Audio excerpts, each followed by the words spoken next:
Hello दोस्तों, good morning. स्वागत है आप सबका सुकृपा क्लासेज पर। दोस्तों, इस वीडियो में हम लोग एसएससी जीडी एग्जाम 2025 के आगे की सभी शिफ्टों में पूछे जा सकने वाले most important static GK, GS, miscellaneous और करंट अफेयर्स के प्रश्नों को सॉल्व करेंगे।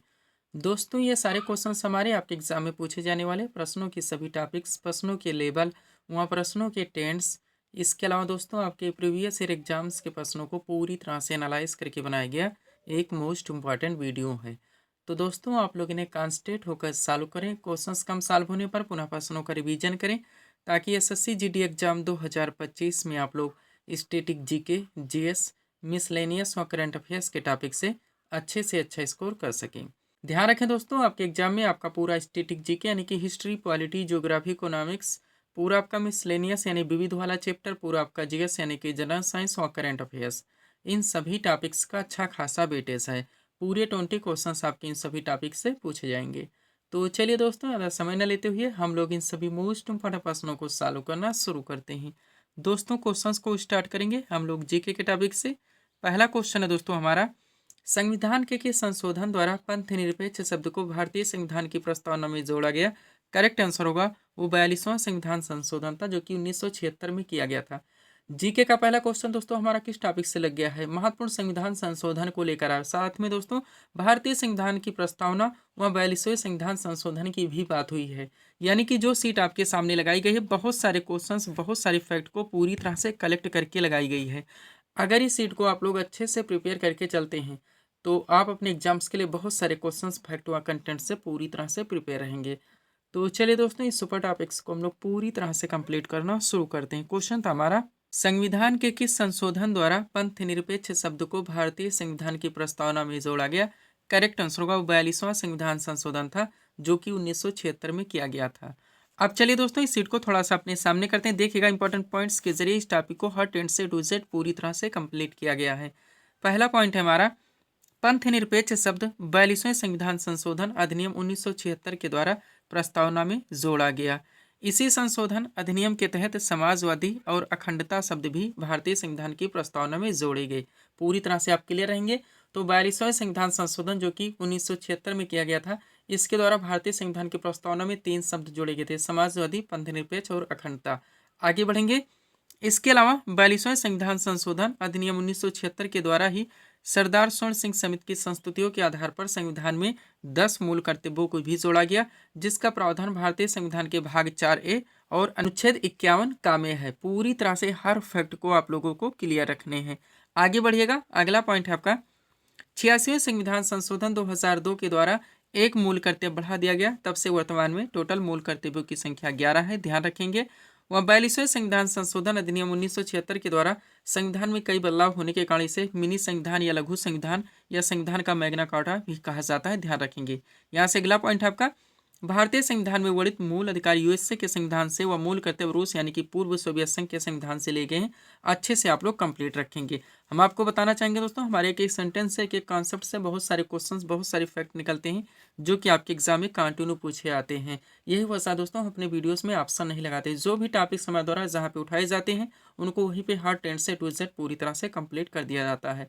ध्यान देंगे दोस्तों, आपके पूरे पाठ्यक्रम को प्रिपेयर करके आपके पीडीएफ में हर टॉपिक्स को पूरी तरह से कंप्लीट किया गया है। जहाँ जहाँ से आपके एग्जाम्स में क्वेश्चंस बनने, सारे क्लासेस के वीडियोस के टॉपिक्स भी दोस्तों आपके पीडीएफ में पूरी तरह से ऐड किए गए हैं। आगे बढ़ेंगे दोस्तों। अब आपके क्वेश्चन का जो मेन पॉइंट था दोस्तों, भारतीय संविधान के महत्वपूर्ण संशोधन, तो इस टॉपिक को यहाँ पर हम लोग पूरी तरह से कंप्लीट करेंगे। देखिएगा, इंपॉर्टेंट नोट है हमारा, भारतीय संविधान के महत्वपूर्ण संशोधन। चलिए स्टार्ट करते हैं हम लोग। बात की जाए दोस्तों, पहला संशोधन जो कि 1951 में हुआ था, तो इस संशोधन के द्वारा 9 अनुसूची को संविधान में शामिल किया गया, ध्यान रखेंगे। तो मूल संविधान में टोटल 8 अनुसूचियां थी, ये भी आप लोग ध्यान रखेंगे। नेक्स्ट 21वां संशोधन देखिए, जो कि 1967 में किया गया। तो इस संशोधन के द्वारा 8वीं अनुसूची में सिंधी भाषा को जोड़ा गया, ध्यान रखेंगे। तो भारतीय संविधान की कौन सी अनुसूची में भाषाओं का प्रावधान है? वो दोस्तों 8वीं अनुसूची है। और वर्तमान में टोटल भाषाओं की संख्या कितनी है? तो 22 है, ये भी ध्यान रखेंगे। आगे बढ़िएगा। 24वां संशोधन जो कि 1971 में किया गया। तो दोस्तों इस संशोधन के द्वारा संसद को मौलिक अधिकारों सहित संविधान के किसी भी भाग में संशोधन का अधिकार दिया गया, ध्यान रखेंगे। नेक्स्ट 44वां संशोधन देखिए, जो कि 1978 में किया गया। ऑलरेडी आप लोग 42वां कवर कर चुके हैं। तो दोस्तों इस संशोधन के द्वारा संपत्ति के अधिकार को मूल अधिकार से हटाकर एक विधिक अधिकार यानी कि एक कानूनी अधिकार बना देगा और अनुच्छेद 300 का में जोड़ देगा। पूरी तरह से आप प्रिपेयर रहेंगे। ये भी क्वेश्चन आपके एग्जाम में डायरेक्टली बन जाता है कि वर्तमान में संपत्ति का अधिकार कैसा अधिकार है, तो एक विधिक अधिकार है यानी कि एक कानूनी अधिकार है। ध्यान रखेंगे आप लोग। आगे बढ़िएगा। अगला पॉइंट है दोस्तों आपका 52वां संशोधन जो कि 1985 में किया गया। तो इस संशोधन के द्वारा संविधान में 10वीं अनुसूची जोड़ी गई। ध्यान रखेंगे। तो पहले संशोधन के द्वारा 9वीं और दोस्तों 52वें संशोधन जो कि 1985 में किया गया, इसके द्वारा दोस्तों भारतीय संविधान में 10वीं अनुसूची जोड़ी गई। इसके अलावा इसी संशोधन द्वारा राजनीतिक दल बदल पर कानूनी रोक लगाने की चेष्टा भी की गई। नेक्स्ट 56वां संशोधन देखिए जो कि 1987 में किया गया। इस संशोधन के द्वारा गोवा को पूर्ण राज्य का दर्जा दिया गया। 61वां संशोधन देखिए जो कि 1989 में किया गया। तो इस संशोधन के द्वारा मताधिकार के लिए न्यूनतम आयु 21 वर्ष से घटाकर 18 वर्ष कर दी गई। उम्मीद करते हैं दोस्तों वो सारे क्वेश्चंस आपको पूरी तरह से इजीली मिलने स्टार्ट हो गए होंगे जो अब तक आपके एग्जाम्स में पूछे गए हैं। नेक्स्ट 65वां संशोधन देखिए जो कि 1990 में किया गया। तो इसके द्वारा अनुसूचित जाति एवं जनजाति आयोग के गठन की व्यवस्था की गई। 69वां देखिए जो कि 1991 में किया गया। इस संशोधन के द्वारा दिल्ली का नाम राष्ट्रीय राजधानी राज्य क्षेत्र दिल्ली किया गया। हर फैक्ट हर कंटेंट को आप लोगों को अच्छे से प्रिपेयर करके चलने हैं। आगे बढ़िएगा। 73वां संशोधन देखिए जो कि 1992 में किया गया। इस संशोधन द्वारा भारत में पंचायती राज प्रणाली को दोस्तों संवैधानिक बनाया गया और इसे लागू किया गया। तो 73वां संशोधन है दोस्तों जो कि 1992 में किया गया था, जिसके द्वारा पंचायती राज व्यवस्था को संवैधानिक दर्जा प्रदान किया गया था। आपका सुपर कंटेंट है। नेक्स्ट 86वां संशोधन देखिए जो कि 2002 में हुआ और ये भी ध्यान रखिए कौन सा कब हुआ, इसीलिए दोस्तों हम इस पर भी पूरा फोकस कर रहे हैं। 86वां आपका 2002 में हुआ था। आपका सुपर फैक्ट है 73वां 1992 में हुआ था। ये भी आप लोग ध्यान रखेंगे। तो दोस्तों ध्यान दीजिएगा 86वां संशोधन जो कि 2002 में किया गया। इस संशोधन के द्वारा शिक्षा के अधिकार को मौलिक अधिकार बनाया गया। इस संशोधन के जरिए 6 से 14 वर्ष के बच्चों के लिए शिक्षा का अधिकार सुनिश्चित किया गया। नेक्स्ट 91वां संशोधन देखिए जो कि 2003 में किया गया। तो इसके द्वारा दल बदल संबंधी कानून में संशोधन किया गया। इसमें यह स्पष्ट किया गया कि 1/3 सदस्य एक साथ दल बदल नहीं कर सकते। कॉन्सेप्चुअल भी ध्यान रखेंगे। आगे बढ़िएगा। इसी संशोधन के द्वारा मंत्रिमंडल का आकार भी सीमित कर दिया गया। किसी भी मंत्रिपरिषद में प्रधानमंत्री सहित मंत्रियों की कुल संख्या लोकसभा की कुल संख्या के 15% से अधिक नहीं हो सकती। हालांकि किसी भी कैबिनेट सदस्यों की संख्या 12 से कम नहीं होगी। ये भी आप लोग ध्यान रखेंगे। नेक्स्ट 52वां संशोधन देखिए जो कि 2003 में ही हुआ। तो दोस्तों इस संशोधन के द्वारा संविधान में 8वीं अनुसूची में दोस्तों 4 भाषाओं को ऐड किया गया। मैथिली है, डोगरी है, बोडो है और संथाली है। और टोटल भाषाओं की संख्या कितनी हो गई? 22। ये भी आप लोग ध्यान रखेंगे। आगे बढ़िएगा। 101वां संशोधन देखेंगे दोस्तों जो कि 2016 में हुआ। पूरी तरह से इसको करंट से रिलेट करेंगे।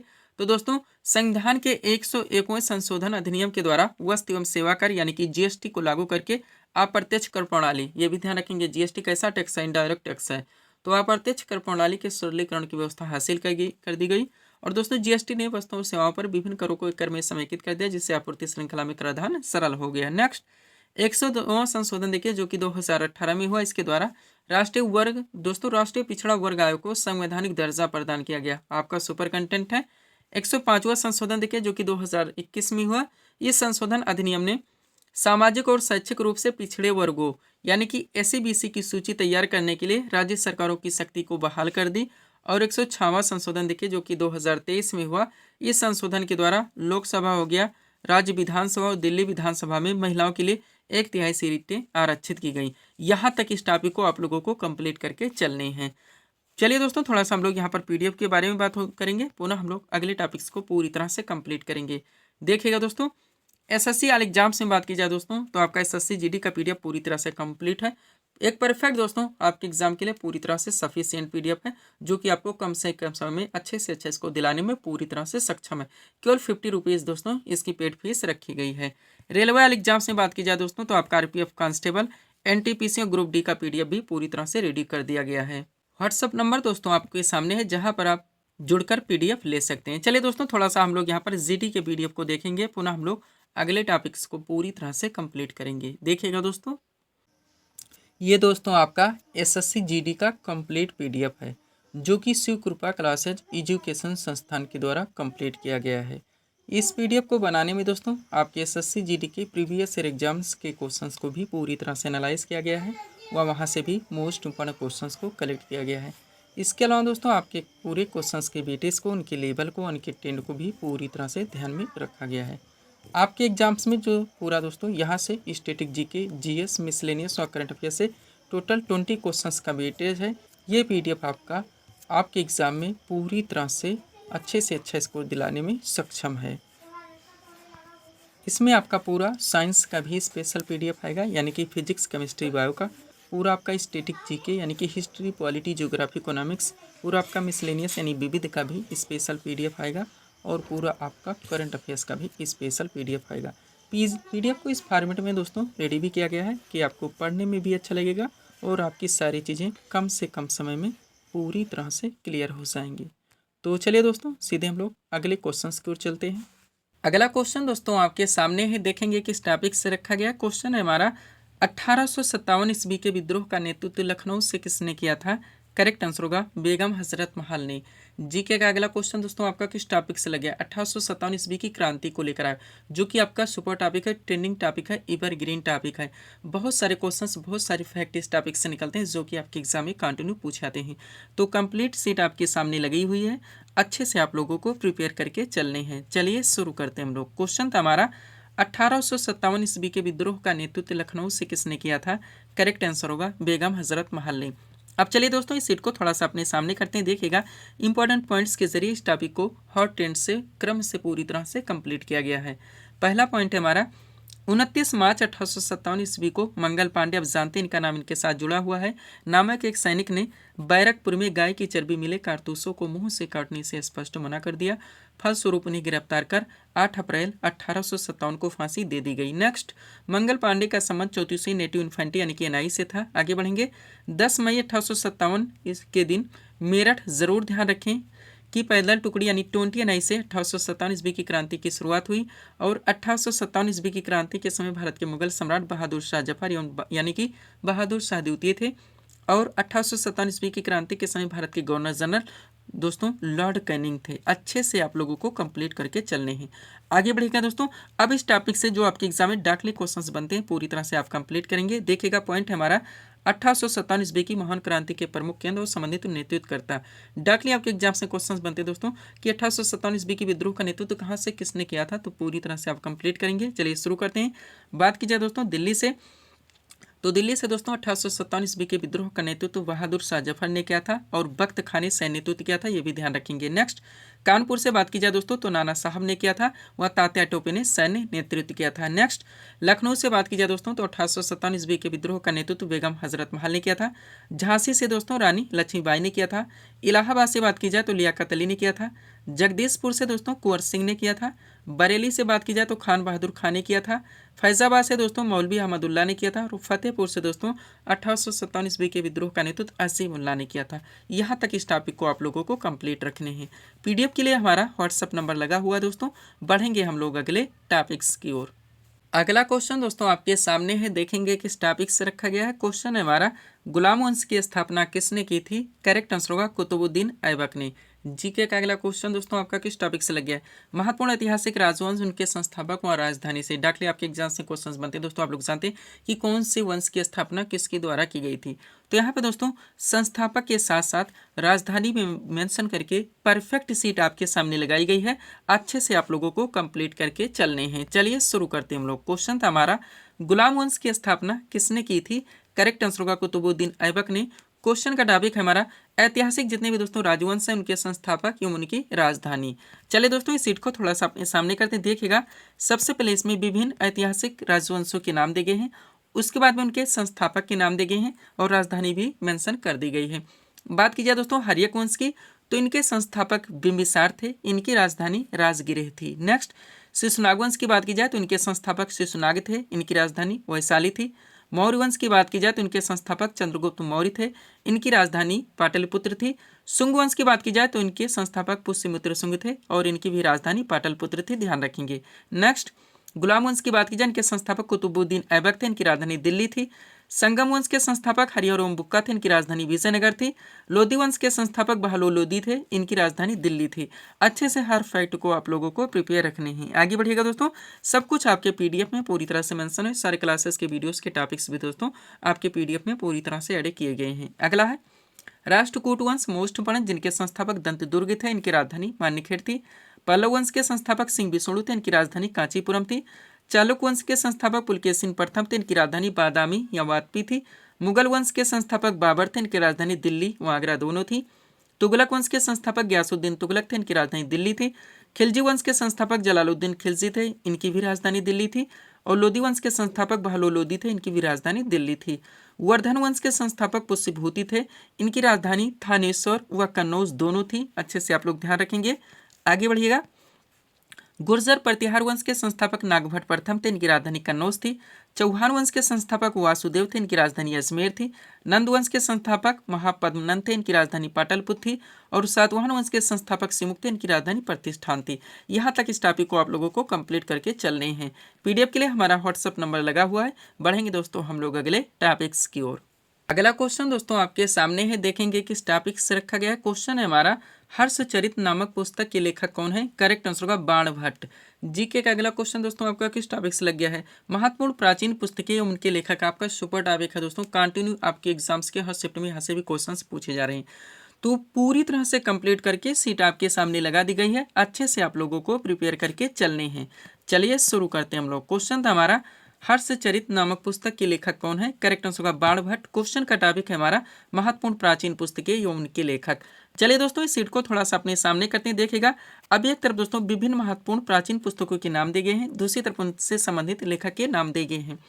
बात की जाए दोस्तों पृथ्वीराज रासो की, तो उनके लेखक चंदुवरदाई हैं। गीतांजलि, गार्डनर, पोस्ट ऑफिस और गोरा, चार बुक्स के नाम एक साथ ध्यान रखेंगे। चारों के लेखक दोस्तों रविन्द्रनाथ टैगोर हैं। 49 डेज के लेखक दोस्तों अमृता प्रीतम है। नेक्स्ट 10 टू पाकिस्तान के लेखक खुशवंत सिंह हैं। रंगभूमि के लेखक प्रेमचंद हैं। आगे बढ़ेंगे।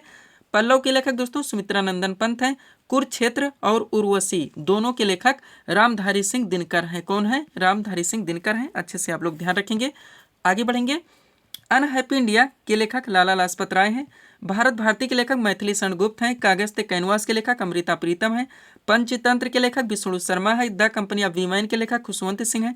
प्रेम वाटिका के लेखक रस खान हैं। नेक्स्ट नेचुरल हिस्ट्री के लेखक पिलनी हैं। बुद्ध चरितम के लेखक अश्व घोष हैं। कादम्बरी के लेखक दोस्तों बाणभट्ट हैं। अच्छे से आप लोग ध्यान रखेंगे। आगे बढ़िएगा। अगला क्या दोस्तों आपका, the Indian struggle most important, जिनके लेखक सुभाष चंद्र बोस हैं। शाहनामा के लेखक फिरदौसी हैं। सूर सागर, सूर सारावली और साहित्य लहरी, इनके लेखक सूरदास जी हैं।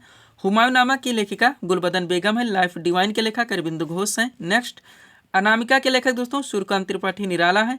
यामा के लेखक महादेव वर्मा है। एन एरिया ऑफ डार्कनेस के लेखक दोस्तों BS नायपाल हैं। अच्छे से आप लोग ध्यान रखेंगे। आगे बढ़िएगा। अगला क्या है आपका, हिंदू व्यू ऑफ लाइफ, जिनके लेखक डॉक्टर सर्वपल्ली राधाकृष्णन है। राजतरंगिणी के लेखक कल्हड़ हैं। कुमार संभवम, अभिज्ञान शाकुंतलम और मेघदूत, इनके लेखक कालिदास जी हैं।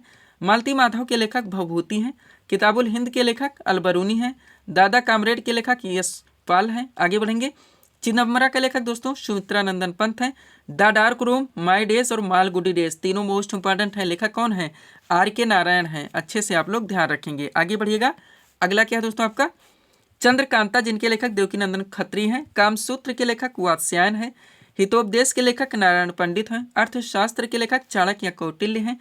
कामायनी के लेखक जयशंकर प्रसाद हैं। अष्टाध्यायी के लेखक पाणिनि हैं। इंडिका के लेखक दोस्तों मेगास्थनीज हैं। ध्यान रखेंगे आप लोग। आगे बढ़ते हैं। अगला क्या दोस्तों आपका, गीत गोविंद, जिनके लेखक जयदेव हैं। पद्मावत के लेखक मलिक मोहम्मद जायसी हैं। आईने अकबरी और अकबरनामा दोनों ध्यान रखें, लेखक अबुल फजल हैं। बीजा के लेखक कबीरदास जी हैं। गोदान और कर्मभूमि, इनके लेखक प्रेमचंद हैं। नेक्स्ट इंटरनल इंडिया की लेखिका इंदिरा गांधी हैं। कुली के लेखक मुल्कराज आनंद हैं। और मृच्छ कटिकम के लेखक शूद्रक हैं। यहाँ तक इस टॉपिक को आप लोगों को क्लियर करके चलने हैं।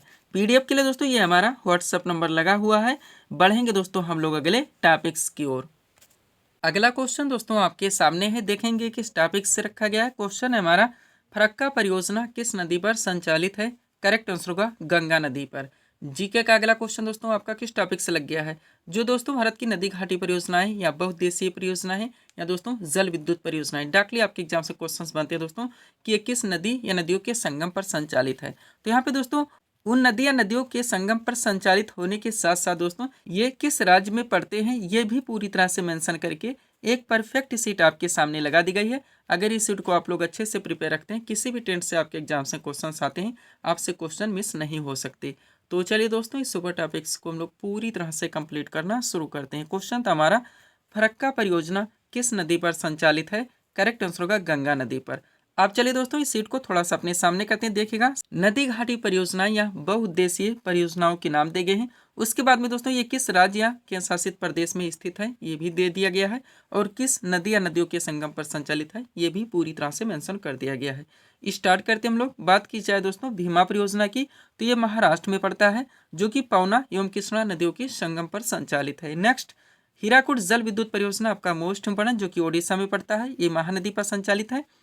सरदार सरोवर परियोजना की बात की जाए दोस्तों तो ये गुजरात में पड़ता है, जो कि नर्मदा नदी पर संचालित है। इंदिरा गांधी नहर परियोजना की बात की जाए तो ये राजस्थान में पड़ता है, जो कि सतलज और ब्यास के संगम पर संचालित है। जो भी टॉपिक्स उठाए जाते हैं दोस्तों उनको वहीं पे हर टेंस से टू जेड पूरी तरह से कंप्लीट कर दिया जाता है, ध्यान रखेंगे आप लोग। आगे बढ़िएगा। फरक्का परियोजना की बात की जाए दोस्तों, फरक्का परियोजना की बात की जाए तो ये पश्चिम बंगाल में पड़ता है, जो कि गंगा नदी पर संचालित है। नेक्स्ट, दामोदर नदी घाटी परियोजना दोस्तों ये झारखंड में पड़ता है, जो कि दामोदर नदी पर संचालित है। इडुक्की परियोजना दोस्तों मोस्ट इंपॉर्टेंट, जो कि केरल में पड़ता है, ये पेरियार नदी पर संचालित है। अच्छे से आप लोग ध्यान रखेंगे। आगे बढ़िएगा। अगला क्या है दोस्तों आपका भाखड़ा नांगल बांध परियोजना मोस्ट इंपॉर्टेंट, जो कि पंजाब में पड़ता है, ये सतलज नदी पर संचालित है। सोन परियोजना दोस्तों बिहार में पड़ता है, सोन नदी पर संचालित है। काकरा पार परियोजना दोस्तों गुजरात के सूरत में पड़ता है, जो कि ताप्ती नदी पर संचालित है। गांधी सागर परियोजना ये आपका मध्य प्रदेश में पड़ता है, जो कि चंबल नदी पर संचालित है। राणा प्रताप सागर परियोजना राजस्थान में पड़ता है, ये भी चंबल नदी पर संचालित है।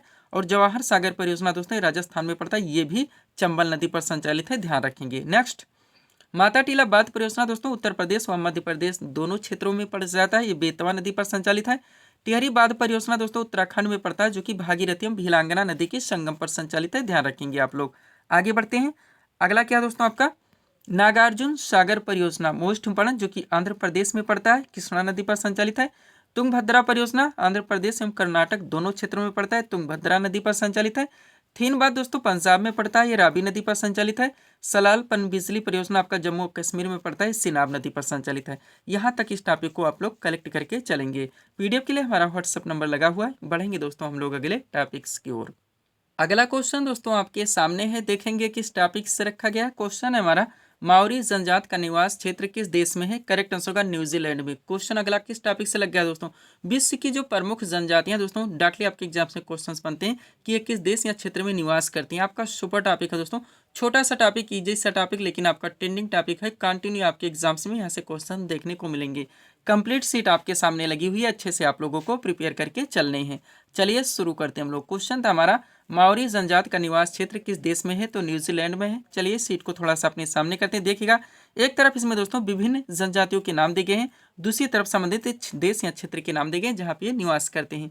बात की जाए दोस्तों एस्किमोज जनजाति की, जो कि ग्रीनलैंड एवं कनाडा में निवास करते हैं। किर्गिज जनजाति दोस्तों मध्य एशिया में पाई जाती है। बोरो जनजाति दोस्तों ब्राजील के अमेजन बेसिन क्षेत्रों में पाई जाती है। पिग्मीज जनजाति की बात की जाए कांगो बेसिन क्षेत्रों में पाई जाती है। माओरी जनजाति दोस्तों ये न्यूजीलैंड में पाई जाती है। जुलू जनजाति की बात की जाए ये नेटाल प्रांत दक्षिण अफ्रीका में निवास करती है। सेमांग जनजाति दोस्तों ये मलेशिया थाईलैंड क्षेत्रों में पाई जाती है। अच्छे से आप लोग ध्यान रखेंगे। आगे बढ़िएगा दोस्तों। अगला क्या है आपका बुशमैन जनजाति, जो कि कालाहारी मरुस्थल बोत्सवाना में पाई जाती है। यूकाधिर जनजाति दोस्तों साइबेरियाई क्षेत्रों में पाई जाती है। रेड इंडियन ये उत्तरी अमेरिका में पाई जाती है।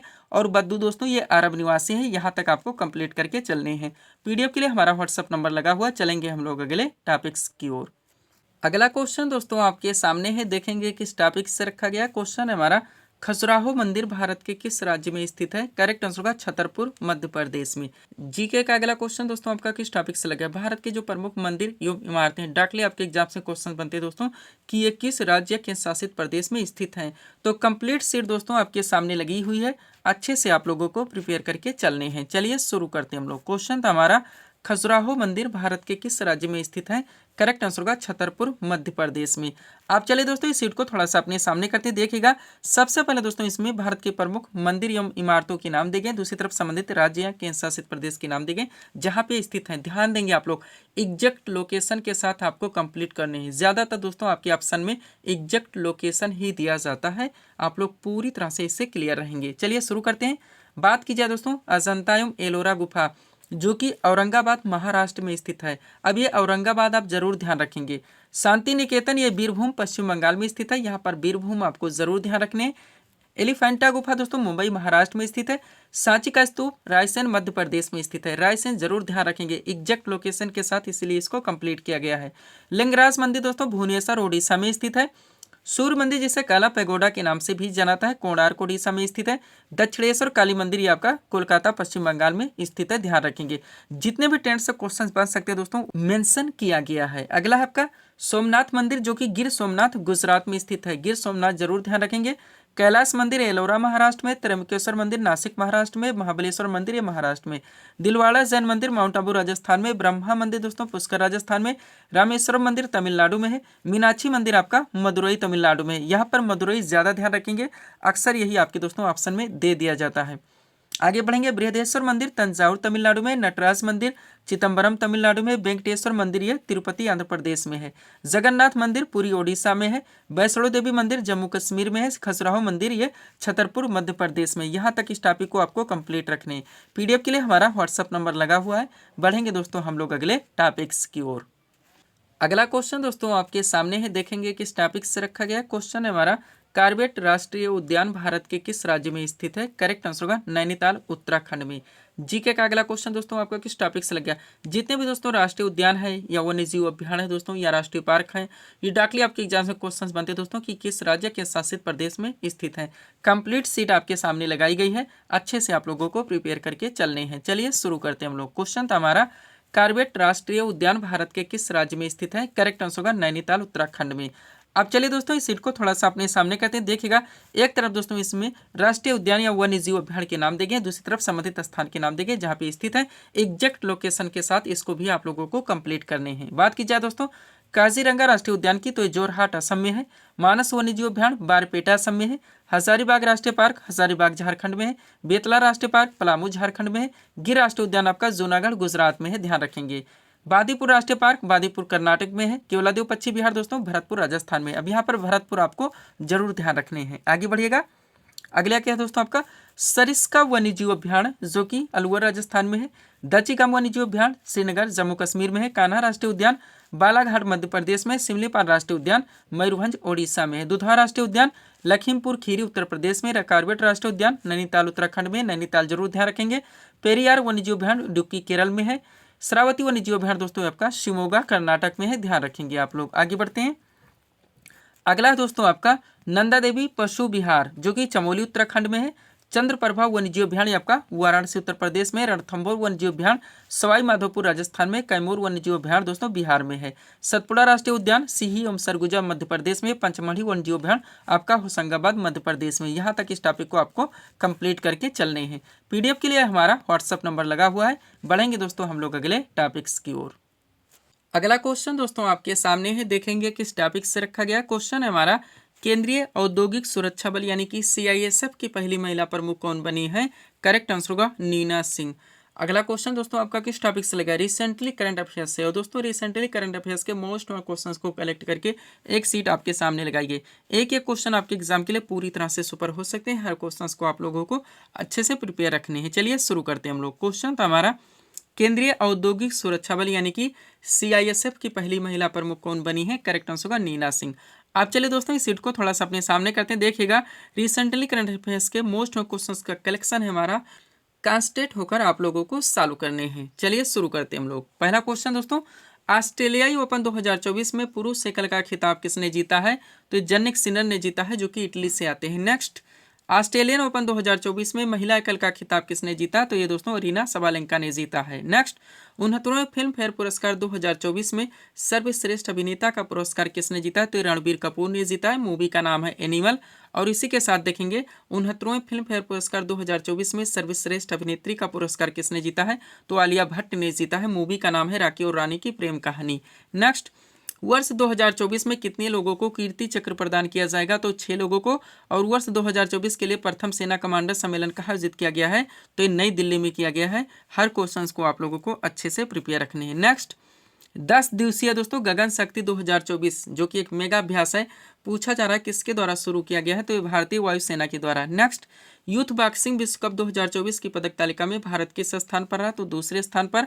और उत्तर प्रदेश सरकार के द्वारा उत्तर प्रदेश गौरव सम्मान 2024 से किसे सम्मानित किया गया है, करेक्ट आंसर होगा टोटल ये 2 लोगों को किया गया, एक है डॉक्टर रितु करधल, एक है नवीन तिवारी। नेक्स्ट, असम के सर्वोच्च नागरिक पुरस्कार नाम क्या है, असम वैभव सम्मान 2023 से किसे सम्मानित किया गया है, करेक्ट आंसर होगा रंजन गोगोई को, जो कि भारत के 46वें मुख्य न्यायाधीश रह चुके हैं। नेक्स्ट, अंतर्राष्ट्रीय शिक्षा दिवस 2024 किस तिथि को मनाया गया है, 24 जनवरी को।